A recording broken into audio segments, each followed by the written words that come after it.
I have visited the children in the hospitals who had been struck by these phosphorus weapons used by Israel then in 1982 for the first time. White smoke coming out of their nose and their mouths because they were cooking from the inside. That's what phosphorus does. Don't look at it as just a trail of smoke. When that smoke is inhaled, it can never be expelled. It cooks, bakes the body from the inside. It's a crime. Did you see any crimes? Did you see any war crime indictments issued in the wake of what we saw on television? Well, yes, they charged Bashir in Sudan with war crimes. They watched the Israelis committing war crimes and charged Bashir with war crimes. In fact, in the general election, which occurred immediately after the conflict, we were urged to believe that the people who had committed these war crimes were the moderates. They were who we should hope was triumphant in the election. We should pray for Olmert and Livni and Barak, who committed this crime, to be re-elected, because the alternative were even more desperate, dangerous killers. And of course, it came to pass that those killers were elected anyway. But you know, even worse than the devastation, physical devastation, even worse than the loss of life, is the siege. And it's that I really want to touch you with tonight. This siege is illegal, it's immoral, it's un-Islamic, it is reducing the Palestinian people in Gaza to absolute despair. I'm sorry for the Palestinians here, especially those from Gaza, for what I'm about to say. There are people in Gaza which I saw with my own eyes eating from the garbage heaps. There are women, many women, with their daughters going out every day to clamber over garbage heaps to find food. That's how bad the situation is. 80% of the Palestinian people are refugees. This means they're an international legal and financial responsibility. The United Nations is supposed to be feeding the 80%. In fact, because of Israeli restrictions through the checkpoints, the United Nations itself cannot get the food in to the refugees that they have a legal duty to feed. Why is this Israel still in the United Nations? Why isn't it expelled from the United Nations? It's bombing.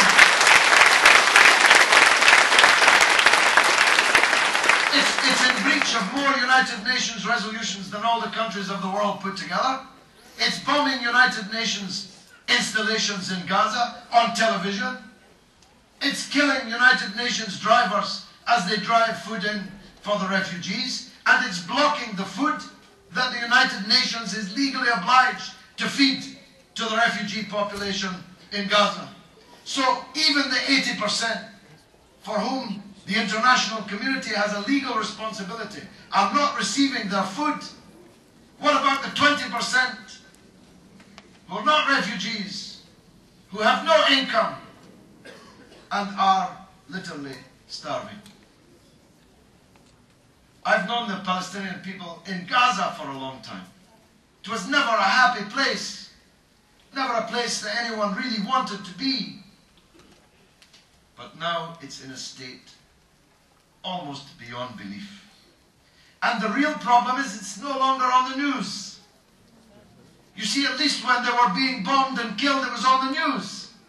Now everybody thinks, well, the bombing has stopped, but the dying continues. And the position of the people steadily becomes worse. And so I'm here to appeal to you to break the siege.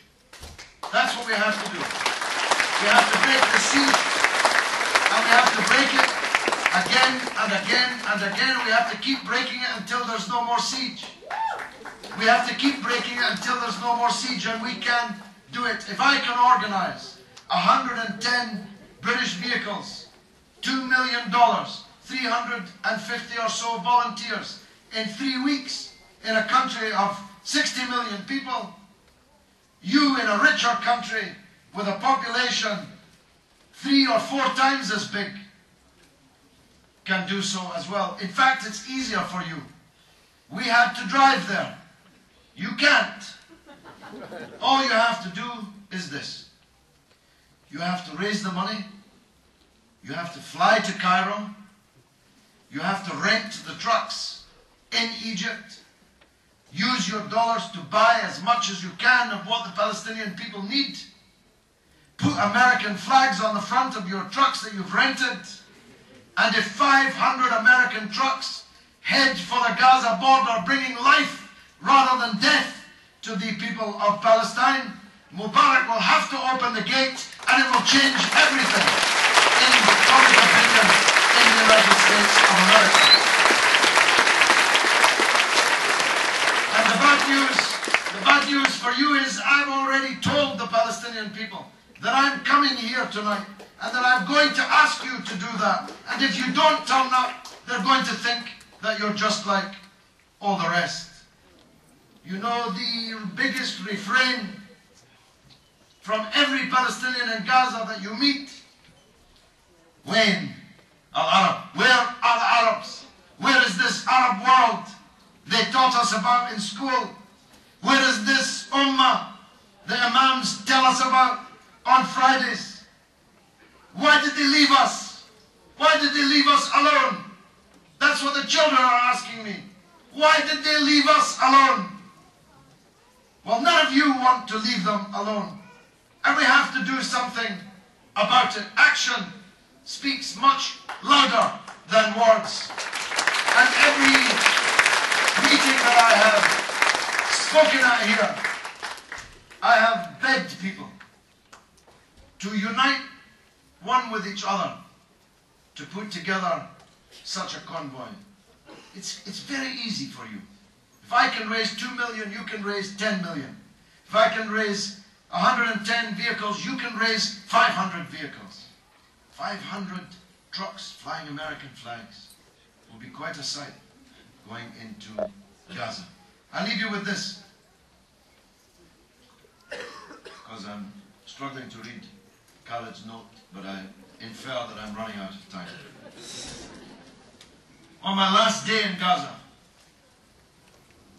I was tired, very tired, and ready to leave, and someone asked me, come and see this mosque and orphanage, which has been bombed. I had seen so many bombed buildings, I really could have done without it, but I went, and I'm glad that I went. It's in Rafah itself, on the Palestinian side of the border. It's a beautiful mosque. You can see it on the internet at our site, vivapalestina.org. A beautiful cobalt blue dome, still intact but upside down. The mosque destroyed. And the orphanage, where 400 orphans lived and were taught, in the grounds of the mosque, destroyed by seven Israeli missiles. So not a stray missile, not a mistake. 7 missiles destroyed this mosque and this orphanage. But the difference between this bombed out building and the others is that the pieces of the missile were still there.